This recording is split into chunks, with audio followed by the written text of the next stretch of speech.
Big TV భక్తి సమాచారం WhatsApp ఛానల్లో జాయిన్ అవ్వండి. అన్ని విశేషాలు ఎప్పటికప్పుడు తెలుసుకోండి.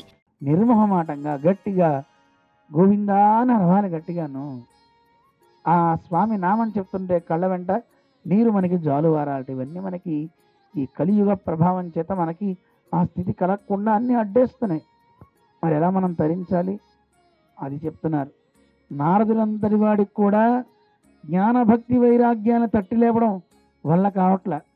ఆవిడ చెప్పింది అన్ని క్షేత్రాలు తిరిగామండి, ఏగో బృందావనం వచ్చాం, బృందావనం రాగానే నాకు యవ్వనం వచ్చింది, మా పిల్లలకి లేచారు కానీ మళ్ళీ పడిపోయారు.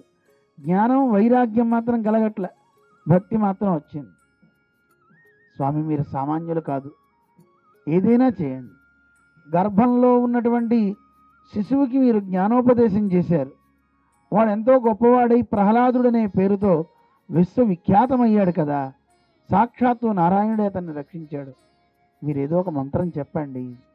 అంత మాత్రమే కాదు, 5 ఏళ్ల పిల్లవాడు ధ్రువుడు, అతనికి మీరు ఇచ్చిన మంత్రం సాక్షాత్తు భగవంతుణ్ణి వశం చేసే అంత భక్తి జ్ఞాన వైరాగ్యాలు ఆ పిల్లవాడికి కలిగాయి.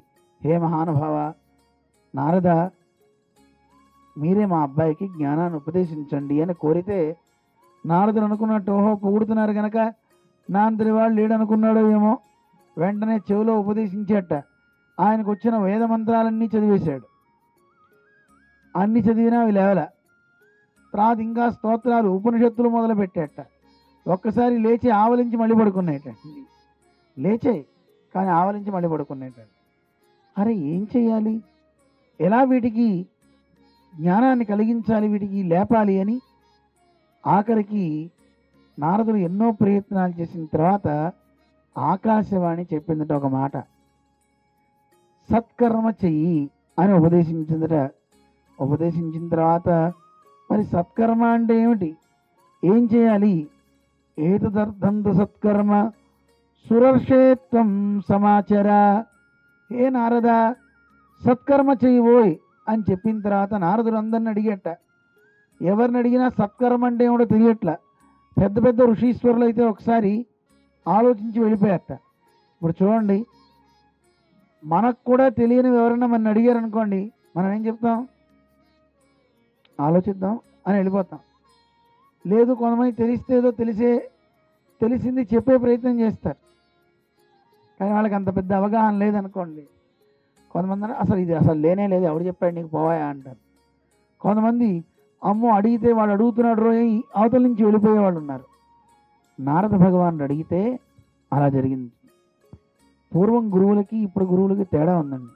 మా జీరస్వామి ఎప్పుడు చెప్తూ ఉంటారు, మన ఎవరైనా ఏమైనా ప్రశ్న వేస్తే తెలిస్తే నిర్మోహమాటంగా చెప్పాలి, తెలియకపోతే ఫోజు కొట్టకూడదు. కొంతమంది ఏం చేస్తారు, ఇదే అందులోనే అంతా ఉంది, చూడు ఆలోచించు నీకే తెలుస్తుంది, అంతగా నీకు కానీ తెలియకపోతే రేపురా నేను రేపు చెప్తా అంటాడు. ఈ లోపల ఆయన రిఫర్ చేసేయచ్చు కదా, అందులోనే ఉంది చూడవా అంటట. కానీ జిఆర్ స్వామి ఏమంటారు తెలుసా, నేను ఒకసారి చూసి మళ్ళీ చెప్తా అనాలి తప్ప మనం ఎదుటివాడిని మోసం చేసేలా చేయకూడదు అని స్వామి ఎప్పుడో చెప్పారు. వారు ఎప్పుడు అందరికీ అదే ఉపదేశిస్తుంటారు.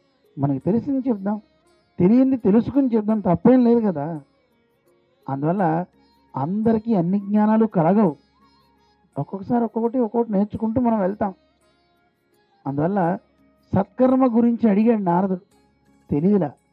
ఆ సత్కర్మ గురించి తెలుసుకోవడానికే అన్ని చోట్ల తిరిగి ఎవరు చెప్పేవాళ్ళు లేక ఇలా బదరికాశ్రమం నేను వచ్చాను. వస్తే మహానుభావులారా మీరు నాకు కలిగారు, మీ దర్శనం నాకు అయింది. మీరు ఎలాంటి వాళ్ళు, సామాన్యులు కారు మీరు. సదా వైకుంఠ నిలయ హరికీర్తన తత్పరా, ఎప్పుడు హరికీర్తనలే చేస్తూ ఉండేయండి గొప్ప మహనీయులు మీరు.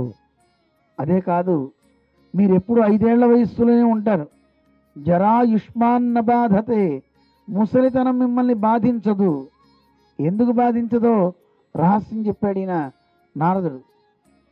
ఎప్పుడు ఈ సనక సనందనాథులు ఒక మంత్రాన్ని జపిస్తారట. ఎప్పుడు ఎవరైతే ఆ మంత్రాన్ని జపిస్తారో వాడికి ముసలితనం రాదటండి. ఏమిటది? గత సంవత్సరం చెప్పా, ఎవరు చెప్తారో వాళ్ళకి బహుమతి ఇస్తాం. మీరు అలాగే ఉండండి, ప్రతి సంవత్సరం నేను అదే చెప్తూ ఉంటా కదండి.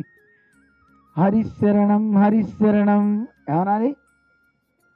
గత సంవత్సరం అందరికీ చెప్పాము.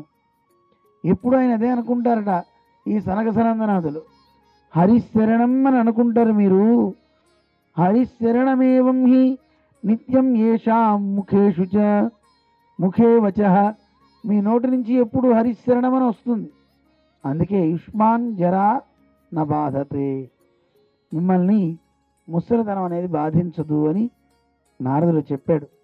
నాకు ఇలా జరిగింది, సత్కర్మ అంటే ఏమిటో నాకు తెలియచేయండి, ఆకాశవాణి తెలియజేసింది అన్నాడు. అప్పుడు వాళ్ళు నవ్వి, నాయనా సత్కర్మ అంటే ఏమిటో కదయా, అసలు కర్మ అంటే యజ్ఞం అని అర్థం. యజ్ఞాలు 3 రకాలు ఉన్నాయి. జ్ఞాన యజ్ఞము, స్వాధ్యాయ యజ్ఞము అని యజ్ఞాల యొక్క వివరణ అంతా ఆయన ఇచ్చాడు. ద్రవ్య యజ్ఞాస్తపో యజ్ఞా జ్ఞాన యజ్ఞాస్తథా పరాహ అని భగవద్గీతలో కూడా కృష్ణుడు చెప్పాడు కదా. ఇవి యజ్ఞాలు. అయితే ఇక్కడ సత్కర్మ అంటే జ్ఞాన యజ్ఞం చేయమని అర్థము. జ్ఞాన యజ్ఞం అంటే ఏమిటి? శ్రీమద్భాగవత కథ, శ్రీమద్భాగవతాలాప సతు గీత సుఖాదిభి. శ్రీసుకుడు లోకానికి అందించినటువంటి ఆ భాగవతం ఏదైతే ఉందో దాన్ని పఠించడం, దాన్ని అందరికీ ఉపదేశించడం, అదే సత్కర్మయ్య. అంతకు మించి ఇంకోటి లేనే లేదు. వైరాగ్యాల్ని అందించేటువంటి భాగవతాన్ని చెయ్యి, అవి లేస్తాయి భక్తి జ్ఞాన వైరాగ్యాలు అని ఆయన చెప్పిన తర్వాత, సరే ఎక్కడ చేయాలి అంటే గంగా తీరం దగ్గరికి వెళ్ళు. ఆనంద నామకం, ఆనందం అనే పేరు కలిగినటువంటి ఒక తటాకం ఒడ్డుంది, అక్కడికి వెళ్ళి భాగవత సప్తాహం చేద్దామని అనగానే నారద మహర్షి సనక సనందనాథులతో అక్కడికి వెళ్తారు. ఎప్పుడైతే గనక వీళ్ళు వెళ్ళి సప్తాహం చేద్దాం అనుకుంటున్నారో, మరి ఆ రోజుల్లో న్యూస్ ఛానల్స్ ఏమున్నాయో తెలియదు కానీ ఋషులు, దేవతలు, సకల నదులు అన్నీ వచ్చేసేటండి. సకల నదులు ఎలా వచ్చాయి? మనుష్య రూపధారులై అందరూ వచ్చేట. దేవతలు కూడా మనుష్య రూపధారులై వచ్చేట. భాగవతాన్ని వినాలనేటువంటి కోరిక అంత బలీయమైనదటండి దేవతలకు కూడా. సురాణామపి దుర్లభ అంటారు కదా, దేవతలకు కూడా దుర్లభమైనది. అటువంటి భాగవత కథని వినటానికి అందరూ మనుష్య రూపంలో వచ్చేసారట. ఆ భాగవత కథ వినే ఆ సందర్భంలో ఈయన భాగవతాన్ని ఉచ్చైస్వరంతో భగవన్నామని చెప్తూ ఆరంభం చేశారు సనక సనందనాథులు. అలా ఆలాపన చేస్తూ ఉండగానే జ్ఞానభక్తి వైరాగ్యాలు అక్కడికి వచ్చాయి నాట్యం చేస్తూ. వాటికి యవ్వనం వచ్చేసింది. సాక్షాత్తు పరమాత్మ అనుగ్రహాన్ని వాళ్ళంతా పొందారు. సత్కర్మ అంటే జ్ఞానయజ్ఞం అన్నమాట. భాగవత కథ చేయటం అనేది చాలా చాలా చాలా మంచి యజ్ఞం అన్నమాట. For more videos like this, subscribe Big TV channel.